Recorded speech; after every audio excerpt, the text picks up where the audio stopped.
주께로 나오라. 영원하신 주께 나오라. 내 죄까지 끌어안으시는 변함없으신 나의 주. 수치와 죄로 덮인 나의 삶, 노력을 해봐도 벗어지지 않네. 하나님께서 은혜로 저희들에게 새날을 허락해 주셨습니다. 우리 그네 감사드리며 11월 8일 아침 첫 시간을 하나님 앞에 사도신경을 고백함으로 올려드리도록 하겠습니다. 나는 전능하신 아버지 하나님, 천지의 창조주를 믿습니다. 나는 그의 유일하신 아들 우리 주 예수 그리스도를 믿습니다. 그는 성령으로 잉태되어 동정녀 마리아에게서 나시고 본디오 빌라도에게 고난을 받아 십자가에 못 박혀 죽으시고 장사된 지 사흘 만에 죽은 자 가운데서 다시 살아나셨으며 하늘에 오르시어 전능하신 아버지 하나님 우편에 앉아 계시다가 거기로부터 살아있는 자와 죽은 자를 심판하러 오십니다. 나는 성령을 믿으며 거룩한 공교회와 성도의 교제와 죄를 용서받는 것과 몸의 부활과 영생을 믿습니다. 아멘. 오늘 새벽에 하나님께 주신 말씀은 사무엘상 17장 1절에서 11절까지의 말씀입니다. 사무엘상 17장 1절에서 11절까지의 말씀, 우리 이 말씀을 한 절씩 교독하도록 하겠습니다.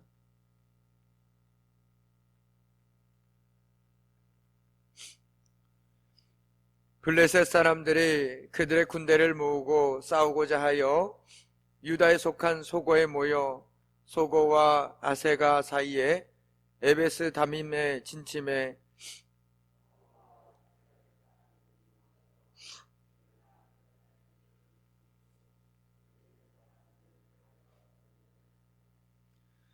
블레셋 사람들은 이쪽 산에 섰고 이스라엘은 저쪽 산에 섰고 그 사이에는 골짜기가 있었더라.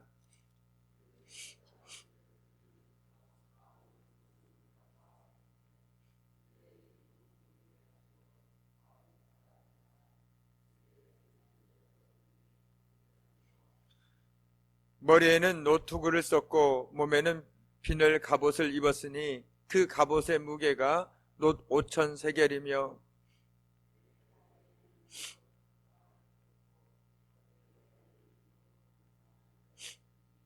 그 창 자루는 배틀채 같고 창날은 철 600세겔이며 방패든 자가 앞서 행하더라.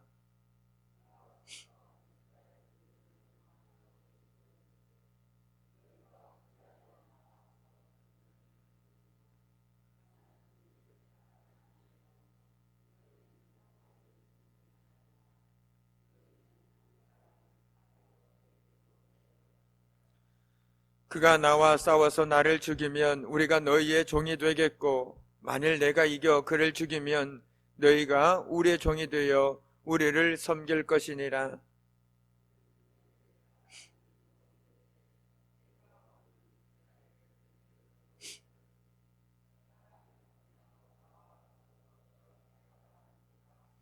사울과 온 이스라엘이 블레셋 사람의 이 말을 듣고 놀라 크게 두려워하니라.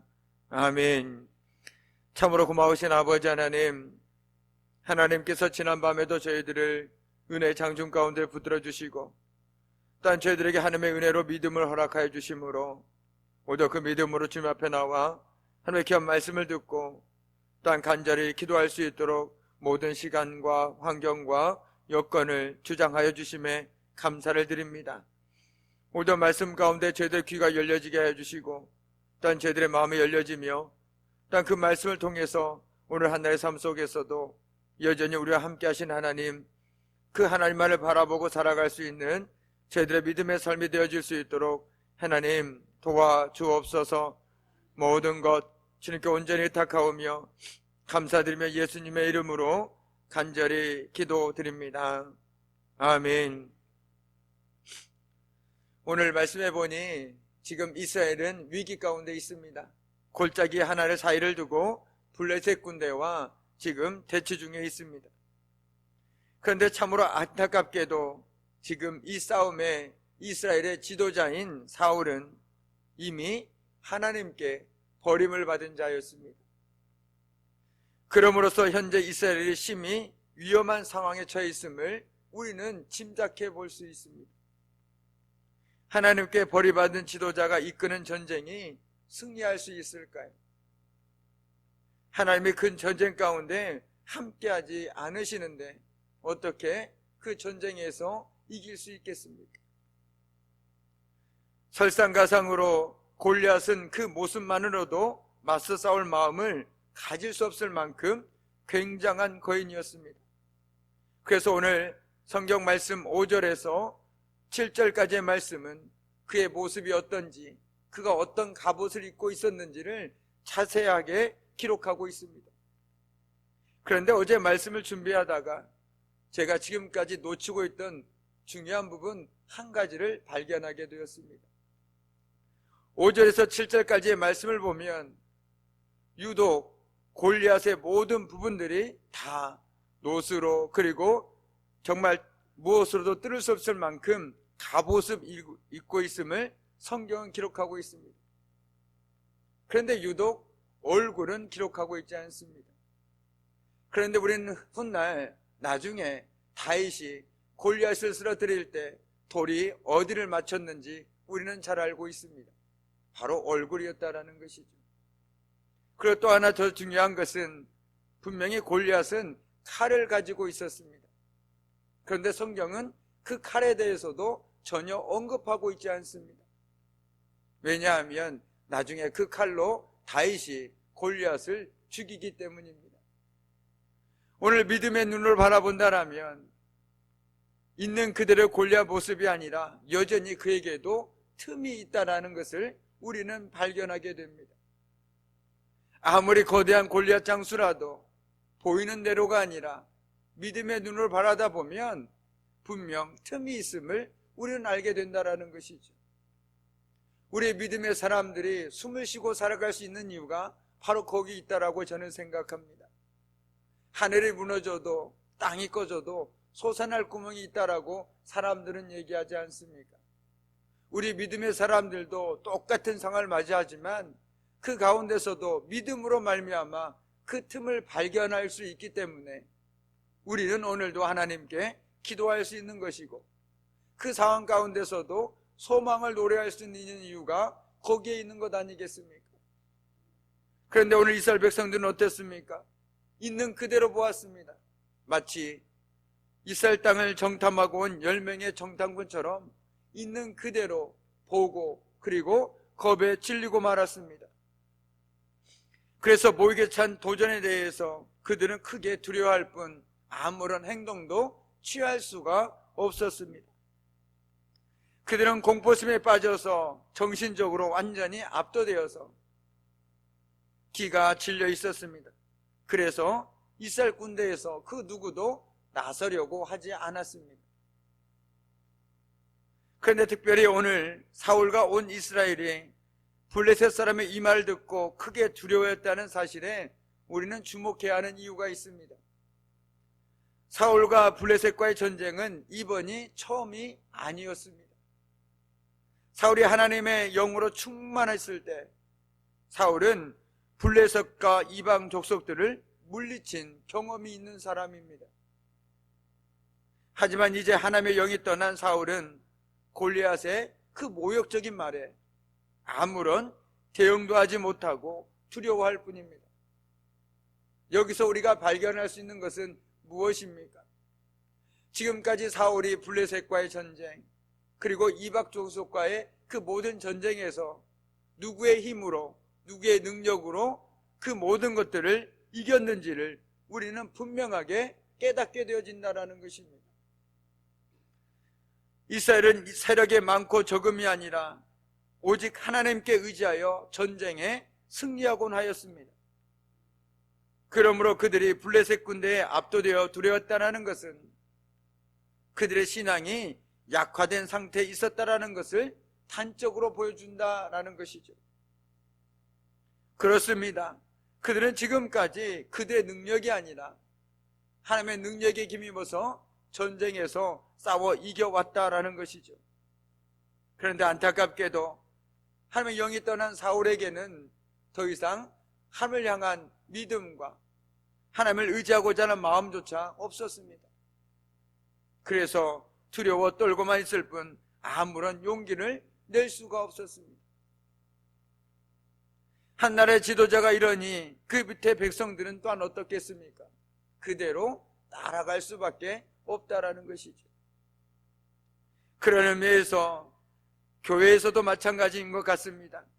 하나님께 세우신 정말 믿음의 영적 지도자들이 바로 선다라면 나머지 사람들도 그 길을 동일하게 따라갈 것이라고 저는 믿어 의심치 않습니다.